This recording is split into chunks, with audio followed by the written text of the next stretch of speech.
심각하네요. 뉴캐슬전 손흥민 조기교체 뜻밖의 진범 밝혀지자 토트넘 결국 2,400억 FA 위약금 발동 영국 발칵. 손흥민은 13일 이하 한국 시간 영국 뉴캐슬 어폰타인 세인트 제임스 파크에서 열린 2023의 2024 프리미어리그 33라운드 뉴캐슬 유나이티드와의 이 원정 경기에서 이 실점 빌미를 제공하는 최악의 경기력으로 후반 13분 만에 교체 아웃됐다. 토트넘은 0에서 4로 크게 패했다. 토트넘은 이날 4-2-3의 1전형을 내세웠다. 굴리엘모 비카리오가 골문을 지켰고 데스티니 우도기, 미키 반 더 벤, 크리스티안 로메로, 페드로 포로가 백사를 구성했다. 중원에는 이브 비수마와 로드리고 벤탄쿠르가 호흡을 맞췄고 2선에 티모 베르너, 제임스 매디슨, 브레넌 존슨이 배치됐다. 최전방 원톱 자리에 손흥민이 이름을 올렸다. 전반 30분 뉴캐슬의 선제골 장면에서 손흥민의 실수가 나왔다. 손흥민이 패스 미스를 범하며 공 소유권을 뉴캐슬에 내줬고 브루누 기마랑이스가 전방을 향해 롱패스를 시도했다. 이후 공을 받는데 성공한 앤서니 고든이 오도기와의 몸싸움에서 승리한 후 알렉산데르 이삭 앞으로 침투 패스를 넣었고 판더펜까지 제친 이삭은 어렵지 않게 토트넘 골망을 흔들면서 선제골을 기록했다. 실점 3분 만에 추가 실점을 내주며 무너졌다. 토트넘 진영에서 포로가 부정확한 백패스를 했고 이를 고든이 중간에서 차단하며 득점 찬스를 잡았다. 다시 한번 판더펜이 막으려고 했지만 고든은 판더펜을 제치고 토트넘 골망을 갈랐다. 손흥민은 후반 6분 또 한 번 공을 빼앗겨 세 번째 실점 원흉이 됐다. 기마랑이스가 손흥민으로부터 공을 빼앗은 뒤 전방을 향해 롱패스를 시도했다. 이후 이삭이 빠른 속도로 판더펜을 따돌리고 박스 안으로 들어간 뒤 왼발 슈팅으로 골망을 흔들면서 이날 멀티골을 달성했다. 결국 포스테코글루 감독은 손흥민을 빼고 데얀 클루셉스키를 투입했다. 올 시즌 15골 9도움으로 통산 세 번째 10에서 10과 득점왕 및 도움왕에 도전했던 손흥민은 이번이나 실점 장면에 관여하며 최악의 하루를 보냈다. 축구 통계 매체 소파스코어에 따르면 손흥민은 58분을 뛰면서 키패스 2회를 기록했으나 슈팅은 단 한 개도 때리지 못했다. 턴오버는 무려 7회였다. 그중 2회가 실점으로 이어진 것이었다. 풋볼 런던은 경기 후 포스테코글루 감독이 계속해서 손흥민에게 후방으로 내려오라고 소리쳤다며 포스테코글루 감독은 비카리오나 수비진에서 매번 길 잃은 시간을 보내는 대신에 패스를 보낼 수 있는 선택지를 제공하기 위해 손흥민을 자주 토트넘 진영으로 불렀다고 보도했다. 이어 그런 움직임은 손흥민의 장점이 아니다. 손흥민은 등을 지고 플레이하는 모습이 최근 몇 년 동안 발전했지만 그는 볼을 지켜주고 연계해주는 스트라이커가 아니다. 골문으로 달려갈 때 팀의 힘이 되고 더 편안하다. 손흥민의 플레이가 너무나 실망스러웠기 때문에 포스테코글루 감독은 단 58분 만에 그를 교체했다.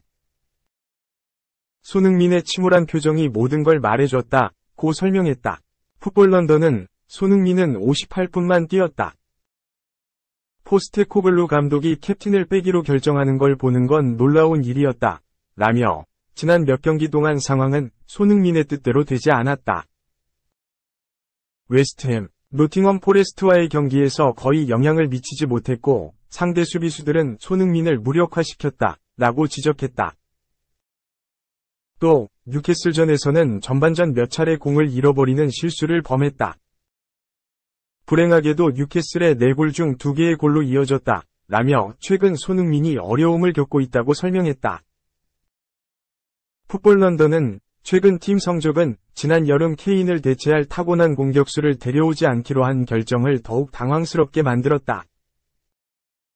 토트넘은 올 여름 공격수를 영입하려고 하지만 케인이 바이에른 뮌헨으로 떠난다는 것이 확실해졌을 때 대체하지 않은 결정한 것에 대한 대가를 치르는 것처럼 느껴진다. 라고 설명했다.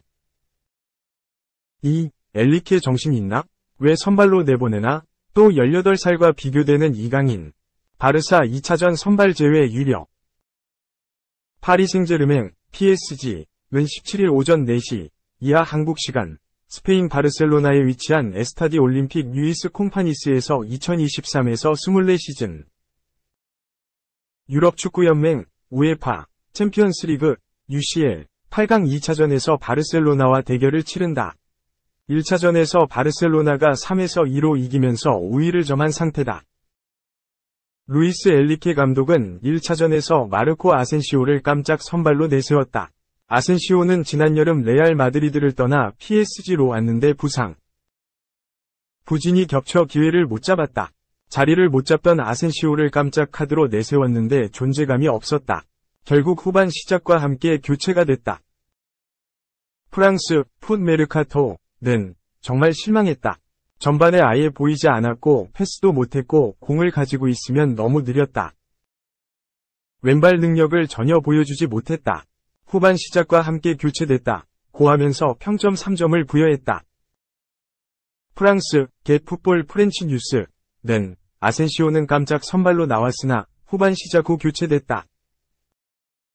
터치 횟수가 전반 동안 11회였던 걸 고려하면 교체는 정당했다. 고했다. 아센시오를 넣은 걸 두고 프랑스 전설인 비센테 리자라쥐도 프랑스 텔레프 대 나와 비판을 했다. 여기에 이강인도 넣었다. 이강인은 중원에 나와 공격을 이끌었다. 득점에 관여하기도 했는데 후반 16분 교체됐다. 이후 PSG는 이 실점을 허용해 2에서 3으로 패했다. 큰 실수는 없었지만 이강인을 향한 비판이 이어졌다. 이날 이강인은 61분을 뛰고 공 터치 49회, 슈팅 2회, 유효 슈팅 2회, 패스 성공률 94%, 키패스 3회, 롱패스 1회, 1회 성공, 태클 1회 등을 기록했다. 프랑스 유로스포르트는 이강인은 우측에서 고립돼 예측 가능한 공격만 펼쳤다. 피지컬이 아쉬웠고 바르셀로나 수비에 계속 막혔다. 한마디로 일관성이 없고 실망스러웠다. 고 평점 4.5점을 줬다. 풋메르카토는 이강인은 자신의 역할을 전혀 이해하지 못했다. 고 비평했다. 리자라쥐는 엘리케 감독이 바르셀로나전에 아센시오, 이강인을 넣은 것을 보고 놀랐다. 시즌 시작부터 엘리케 감독은 계속 라인업을 바꾸고 그러고 있다. 왜 상대방을 속여야 하는 자신과 팀을 속이는지 모르겠다. 고하면서 날이 선 비판을 했다. 프랑스 90MIN 엘리케 감독은 마르키뉴스를 라이트백으로 기용하고 이강인을 워렌 자이르 에메리 대신 선호했다. 아센시오는 이번 시즌 UCL에서 첫 선발 출전했다. 팀 구성을 너무 바꿔 선수들을 혼란스럽게 했다. 고하면서 리자라쥐 의견에 동조했다. 과거 PSG에서 활약했던 에릭 라베산드리타나 우리가 바르셀로나를 상대할 만큼 충분히 무장했다는 느낌을 받았다. 그러나 감정적 관리, 정신상태 및 헌신에서 중요한 것들을 놓쳤다. 기술적으로 경쟁할 여지가 많다고 해도 이러한 필수 요소가 없으면 이 수준의 경쟁에서는 좋은 결과를 얻기 어렵다. 내 생각에 우리가 후반 20분 정도까지 좋은 경기를 펼친 것 같다. 고 평가하면서 자이르 에메리보다 마르코 아센시오가 선발 라인업에 포함된 것이 이해되는가? 질문에 아센시오보다 오히려 이강인의 존재감이 의심스러웠다. 왜냐하면 미드필더에서는 싸움터로 나가 발을 내디뎌야 하기 때문이다. 라며 답했다. 또 2006년생 18살 자이르 에메리와 비교된 이강인이다. 이강인은 빅터 오시멘이 PSG로 오면 트레이드 카드가 될 거라는 이야기가 나오기도 했다. 이탈리아 일 마티노는 오시멘이 PSG로 이적하는데 한 발짝 더 다가섰다. PSG는 1억 2천만 유로, 약 1770억 원, 위 방출 조항 할인을 요구할 수 있다. 따라서 나폴리가 고려할 이름은 다음과 같다. 카를로스 솔레르, 마르코 아센시오 그리고 이강인이다. 라고 했다. 이강인의 입지를 보여줬다. 90MIN은 또 바르셀로나와 2차전 예상 라인업을 내놓으면서 아센시오, 이강인을 모두 제외했다. 킬리안 음바페, 곤살루 하무스, 브래들리 바르콜라가 공격진을 구성하고 오스만 덴벨레가 공격형 미드필더로 나설 것으로 봤다. 중원은 비티냐, 자이르 에메리였다. 3. 리버풀의 아픈 기억 소환, 반 다이크. 꽈당 오른쪽 화살표, 10년 전 제라드처럼 미끄러졌다. 리버풀은 14일 오후 10시, 한국 시간, 영국 리버풀에 위치한 안필드에서 열린 2023에서 24시즌 프리미어리그 33라운드에서 크리스탈 팰리스에 0에서 1로 패배했다. 이로써 리버풀은 승점 71점으로 3위, 크리스탈 팰리스는 승점 33점으로 14위가 됐다. 선제골은 크리스탈 팰리스가 기록했다. 전반 14분 크리스탈 팰리스는 환상적인 연계 플레이를 보여줬다. 마이클 올리세가 좌측면에서 페널티 박스 좌측 지역으로 침투하는 타이릭 미첼에게 패스했다. 미첼은 컵백을 시도했고 에베레치 에제가 오른발로 밀어넣었다.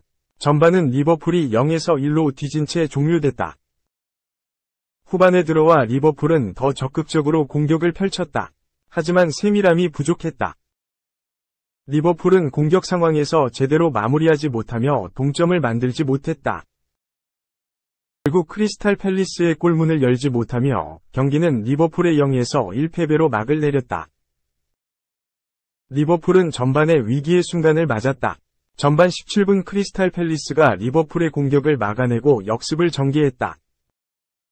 에제가 좌측면에서 공을 잡았고 장필리프 마테타에게 패스했다. 에제의 패스가 부정확했고 버질 반 다이크가 쉽게 처리할 수 있었다. 하지만 반 다이크가 미끄러졌고 마테타가 치고 들어갔다.